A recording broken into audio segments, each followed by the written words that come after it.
अस्सलाम वालेकुम। उम्मीद है आप सब लोग खैरियत से होंगे। तो ये जो मैं वीडियो बना रहा हूँ ये मैं यूएसएमएल के बारे में बता रहा हूँ, यानी सिर्फ मैं इस वीडियो में आपको एक उसका ओवरव्यू देने वाला हूँ। ठीक है कि यूएसएमएल क्या होता है और उसके लिए आपको किन किन चीज़ों की ज़रूरत है और उसके कितने स्टेप्स हैं, उसकी फ़ी कॉस्ट क्या है, उसका सिर्फ एक ओवरव्यू दूंगा। उसके बाद अगर आप कहेंगे तो मैं उसकी स्टडी मटीरियल या उसकी मजीद गाइडलाइन है वो जो आपके साथ सारी शेयर कर दूँगा। लेकिन फिलहाल मैं सिर्फ उसका आपको एक ओवरव्यू देने वाला हूँ कि असल में यूएसएमएल है क्या।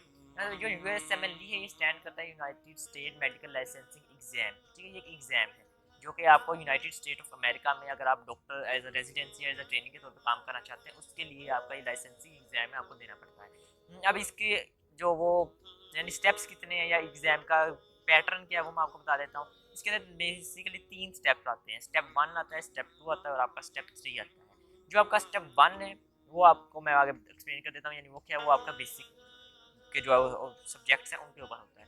उसके बाद आपका स्टेप 2 आता है। स्टेप 2 के पहले 2 पार्ट्स होते थे, step 2 CK and step 2 CS. अब कोविड जब से आया था उस टाइम उस वक्त से उन्होंने जो स्टेप 2 सीएस है उसको अब उन्होंने खत्म कर दिया है। उसको उन्होंने रिप्लेस किया है ओईटी से, यानी ओईटी वही जो आपने प्लैब के लिए देना होता है, यानी ऑक्यूपेशनल इंग्लिश लैंग्वेज टेस्ट जो है वो उससे रिप्लेस कर दिया उन्होंने स्टेप 2 का जो पार्ट स्टेप 2 सीएस था।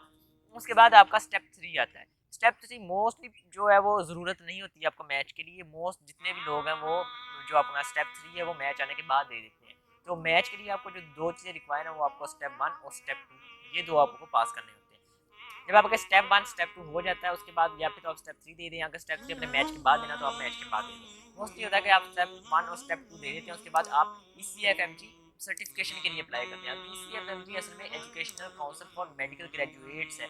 आप एक सर्टिफिकेशन के लिए अप्लाई करते हैं। उसके बाद जो नेक्स्ट स्टेप होता है वो आप मैच के लिए जाते हैं। ठीक है, अब मैच के लिए क्या होता है कि मुख्तलिफ जो हॉस्पिटल है यूएसए के वो प्रोग्राम्स अपने ऑफर करते हैं, ये प्रोग्राम्स हैं और हमें इनमें कैंडिडेट्स चाहिए और वो अपनी रिक्वायरमेंट्स आपको देते हैं। ठीक है, तो आप अपनी देखते हैं कि आपकी सीवी क्या है और आप किन प्रोग्राम्स में फिट हो सकते हैं। आप उन प्रोग्राम्स में अप्लाई कर सकते हैं 100 में 50 में या 150 में जितने आपको अवेलेबल हो, जितने में आप मैक्सिमम अप्लाई कर सकते हैं आप उन्हें अप्लाई कर देते हैं।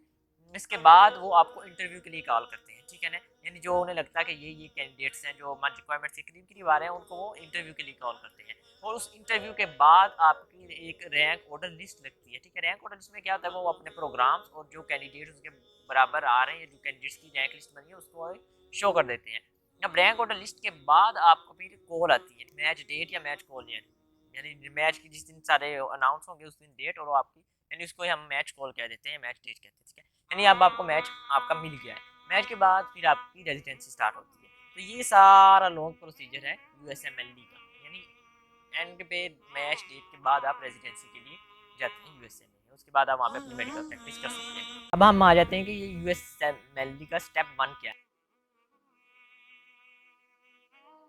स्टेप 1 बेसिकली प्री क्लिनिकल जो सब्जेक्ट्स हैं उनके ऊपर अवेलेबल होता है। इसमें क्या हमारा फिजियोलॉजी, बायोकेमिस्ट्री, फार्माकोलॉजी, पैथोलॉजी और स्पेशल पैथोलॉजी वाले सब्जेक्ट्स आते हैं। ठीक है, अब इसका पैटर्न क्या होता है, ये तकरीबन हमारा 8 घंटों का टेस्ट होता है। ठीक है, और 8 घंटों में फिर ये डिवाइड होता है 7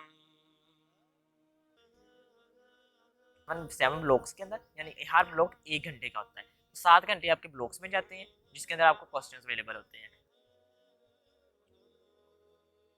और 1 घंटा जो होता है वो आपका 15 मिनट्स ओरिएंटेशन होती है और 45 मिनट्स आपको ब्रेक मिलती है इसके अंदर। ठीक है, तो इस तरह टोटल जो टेस्ट है वो आपका 8 घंटों का होता है और इसके अंदर टोटल 280 क्वेश्चन होते हैं। ठीक है, अब इसमें आप 15 मिनट्स आप उन्हें सेव कर सकते हैं, ये अक्सर लोगों को नहीं पता होता। यानी आप अगर आप जाने से पहले आपने इंटरनेट पर ओरिएंटेशन ले ली है तो आप उसको स्किप कर देते हैं वहाँ पे और आपकी 1 घंटा ब्रेक बन जाती है और 7 आवर्स यानी 7 घंटे 7 ब्लॉक्स आपने सोल्व करने होते हैं।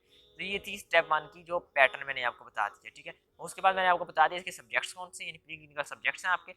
अब इसकी तैयारी का मैं आपको अलग वीडियो बना दूंगा। ठीक है, मैं आपको मटेरियल भी प्रोवाइड करूंगा, लेकिन अगर आप इंटरेस्टेड होंगे तो मुझे बता दीजिएगा, फिर मैं इसको आगे फॉलो करूंगा। वरना मेरा जो मेन था वो आपको इसका ओवरव्यू देना था। ठीक है, कि यूएसएमएल में है क्या। अब इसकी तैयारी के लिए मैं बेसिकली आपको बता देता हूँ कि कौन कौन सी चीज़ें इसमें बोर्ड एंड ब्यूड्स के लेक्चर्स आते हैं। ठीक हो गया, उसके बाद बायोकेमिस्ट्री के लिए पिक्चराइज यूज़ करते हैं, यू वर्ल्ड का आपका क्वेश्चन बैंक आता है, पैथोमा यूज़ करते हैं पैथो के लिए, उसके बाद स्केची है आपके पास फार्मा के लिए भी, पैथोमा के लिए भी और पैथोलॉजी के लिए भी और माइक्रोबायोलॉजी के लिए भी। उसके अलावा फर्स्ट एड की बुक है। तो ये कुछ मटीरियल है इसके अलावा और भी है। बेसिकली जो मेनली यूज़ होता है वो ये वाले आपका मटीरियल है जिसको आप स्टेप 1 के लिए यूज़ करते हैं। ठीक, स्टेप 1 के वाले से जो मैंने एक चीज़ ऐड करनी थी वो ये कि स्टेप 1 की जो तैयारी है वो तकरीबन 7 से 9 महीने की तैयारी है। ठीक है ना, उसके बाद आप स्टेप 1 अपना दे देते हैं। मोस्टली पीपल थर्ड ईयर में तैयारी स्टार्ट करते हैं और फोर्थ ईयर के एंड में आप अपना स्टेप 1 दे देते हैं, ठीक है। अब हम चलते हैं स्टेप 2 की तरफ। जो स्टेप 2 है ना, ये आपके क्लिनिकल सब्जेक्ट्स हैं, जो आपके फाइनल ईयर के सब्जेक्ट, जिसमें आपकी मेडिसिन आ जाती है, आपकी सर्जरी आ जाती है, आपकी गायनी एंड ओब्स आ जाती है और आपकी पीडियाट्रिक्स, ये वाले सब्जेक्ट्स आपके स्टेप 2 में आते हैं। अब स्टेप 2 के पहले दो पार्ट्स है, step 2 CK and step 2 CS, ठीक है। स्टेप 2 सीके के लिए सारे सब्जेक्ट्स हैं। अब जो स्टेप 2 सीएस था ना हमारा, वो उन्होंने अब रिप्लेस कर दिया। जब से कोविड आया उन्होंने उसको रिप्लेस कर दिया ओईटी के साथ। यानी अब आपने स्टेप 2 सीएस की तैयारी नहीं करते, उसकी जगह आप अपना ऑक्यूपेशनल इंग्लिश टेस्ट जो है यानी ओईटी जो है वो देते हैं। तो ये आपका स्टेप 2 है। अब जो स्टेप 2 है इसका पैटर्न क्या है? स्टेप 2 9 घंटों का है, यानी बहुत लंबा टेस्ट है ये, ठीक है। यानी आपका 1/3 ऑफ डे जाता है इसके अंदर। इसके अंदर आप 8 ब्लॉक्स होते हैं, वही जिस तरह पार्ट 1 में 7 ब्लॉक्स थे, इसके अंदर 8 ब्लॉक होते हैं। हर ब्लॉक जो आपका 1 घंटे का होता है, ठीक है। और 1 घंटा आपको वही 45 मिनट्स आपके ब्रेक के और 15 मिनट आपके ओरिएंटेशन के होते हैं। इसमें भी आप अपने 15 मिनट जो ओरिएंटेशन के वो सेव कर सकते हैं अगर आपने ओरिएंटेशन पहले इंटरनेट से ले लिया है। तो ये जो आपका स्टेप 2 का मैंने बता दिया, यानी इसके पार्ट 1 सीके है और उसके बाद जो पार्ट 2 सीएस तो वो अब रिप्लेस हो गया है ओईटी के साथ, ठीक है। और इसके अंदर 8 ब्लॉक्स होते हैं, 9 आवर्स होते हैं, 1 घंटा आपका ब्रेक का आ गया, ठीक है। और इसके जो सब्जेक्ट्स हैं वो मैंने आपको बता दी। इसकी तैयारी का भी तकरीबन कुछ वही यूज़ करते हैं, पहले वाली चीज़ें, ठीक है। उसके अलावा कुछ नई हैं, लेकिन वो मैंने आपको कहा अगर आप इंटरेस्टेड होंगे फिर मैं इसके बारे में स्टडी मटीरियल भी आपके साथ शेयर कर दूंगा और इसकी वीडियो भी बना दूंगा, ठीक है। ये आपका स्टेप 1 और स्टेप 2 आ गया, ठीक है। उसके बाद मेन एक और चीज़ आपको चाहिए होती है यूएसए में रेजिडेंसी हासिल करने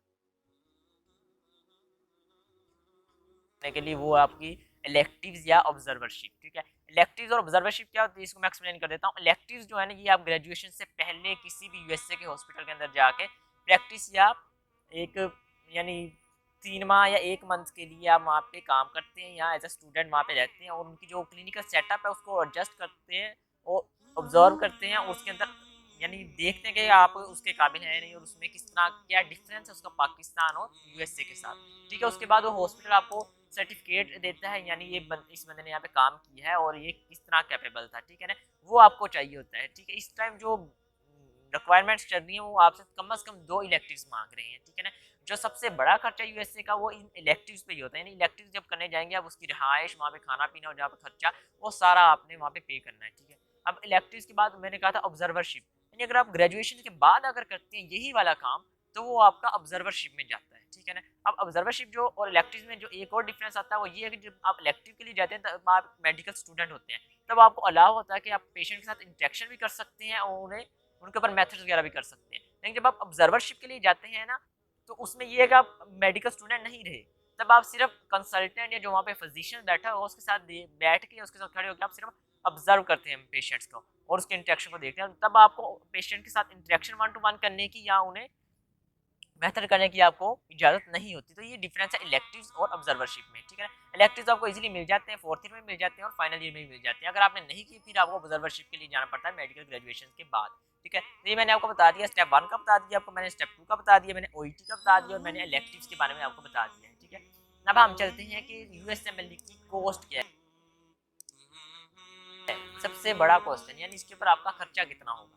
इसकी जो मेन कॉस्ट मैंने पहले भी आपको बताया वो इलेक्टिव्स का आपका खर्चा है, ठीक है। जो स्टेप स्टेप की है वो मैं आपको बता देता हूँ। जो स्टेप 1 की इस टाइम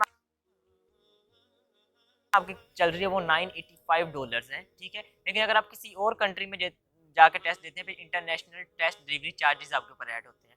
वो जो चल रहे हैं वो स्टेप 1 के इस टाइम $185 चल रहे हैं और स्टेप 2 के जो है वो $210 चल रहे हैं, ठीक है ना। जो स्टेप 1 के कंप्लीट इस टाइम बन जाते हैं हमारे पास $1170, ठीक है ना। अगर इनको हम पाकिस्तानी रुपये के अंदर कन्वर्ट करते हैं तो ये तकरीबन 2,13,000 आपका स्टेप 1 का है, ठीक है ना। उसके अलावा यू वर्ल्ड आपको बाय करना पड़ेगा, यू वर्ल्ड की सब्सक्रिप्शन बाय करनी पड़ेगी, 1 साल की भी होती है, 6 माह की भी होती है, ठीक है। अगर आपने स्टेप 1 की तैयारी अब स्टार्ट करनी है तो फिर आपको 1 साल की सब्सक्रिप्शन लेनी पड़ती है, ठीक है ना। तो 1 लाख तकरीबन इसकी सब्सक्रिप्शन का है। तो आपके स्टेप 1 का जो तकरीबन खर्चा है वो 3 लाख से 3.5 लाख खर्चा हो गया। सिमिलर फॉर स्टेप 2, ठीक है। स्टेप 2 के चार्जेस वही है, $985 ही है, ठीक है। उसके अंदर जो आपके वो ऐड होंगे ना मैंने डिलीवरी चार्जेस वो इसके ज़्यादा वो $210 है, ठीक है। ये तो आपका कंप्लीट हो जाएगा $1195 बन जाएंगे, ठीक है ना। और ये वेरी करती रहेगी आपके डॉलर की अमाउंट के साथ, यानी कितने उस टाइम इसका रेट चल रहा है पाकिस्तान की, यानी आपकी आपका रुपये जो उसका क्या वैल्यू है, कितना डी वैल्यू होगा, जितना डी वैल्यू होगा उतना खर्चा इसका ज़्यादा हो जाएगा, ठीक है ना। जो अब अगर हम इसको पाकिस्तानी रुपये में कन्वर्ट करते हैं, ये आपका 218 यानी 2,18,000 आपका ये बनता है। इसके लिए भी आप जो यू वर्ल्ड बाय करेंगे 1 लाख आपका उसका आ जाएगा, और ये भी आपका 3 से 3.5 लाख लगेगा, ठीक है। यानी अब दोनों स्टेप्स का जो खर्चा हो गया वो आपका 7 लाख के करीब जा रहा है, यानी 6 से 7 लाख आपका स्टेप 1 और स्टेप 2 का खर्चा है। अब मैंने कहा था ओईटी देना है, ओईटी की 70 to 80,000 ओईटी का चल रहा है आपका, ठीक है ना। अब मेन सबसे बड़ा खर्चा जो है वो आपका इलेक्टिव्स का है, ठीक है ना। इलेक्टिव्स में आपने वहाँ पे हॉस्पिटल को पे करना है, उसके बाद आपने वहाँ पे रिहाइश का पे करना है, आपका खाने पीने का खर्चा, आपके हाउस होल्ड का खर्चा, वो सारा ऐड होना है, ठीक है ना। तो इलेक्टिव्स के ऊपर इस टाइम खर्चा आ रहा है वो जहन में रखें, यानी वो डिपेंड करता है किस तरह का हॉस्पिटल और किस तरह का आपको वहाँ पे मिलता है। मेनली अगर मैं रफ आइडिया दूँ 10, 15, 20 यानी 10, 15, 20 इसके दरमियान में, यानी 10 लाख, 15 लाख, 20 लाख इसके दरमियान में इलेक्टिव्स रेंज करते हैं, ठीक है ना। 10 लाख से 15 लाख का मार्जिन, यानी आप मिनिमम अगर आप यूएसएमएल करना चाहते हैं तो 30 लाख का बजट अपने जहन में रखें, यानी इतना आपको रिक्वायर है और इससे इंक्रीज कर सकता है, ठीक है। मेन जो खर्चा है वो आपके इलेक्टिव्स का है, और स्टेप 1 और स्टेप 2 का मैंने आपको बता दिया। तो ये यूएसएमएल के कॉस्ट के बारे में मैंने आपको बता दिया है, उसके मैंने आपको पैटर्न के बारे में आपको बता दिया है, उसके स्टेप 1, स्टेप 2 और उसके बारे में मैंने बता दिया। इसके बारे में आपका कोई भी क्वेश्चन हो कमेंट में ज़रूर पूछिएगा, ठीक है। इसके के बाद अगर आप इसके बारे में बाकी सीरियस है और चाहते हैं कि मैं इसकी स्टडी के बारे में आपको गाइड करूं या कोई और इन्फॉर्मेशन चाहते हैं मुझे बता दीजिए कि मैं वीडियो बना दूंगा। तो मिलते हैं अगली वीडियो में, अपना ध्यान रखिएगा। अल्लाह हाफ़िज़।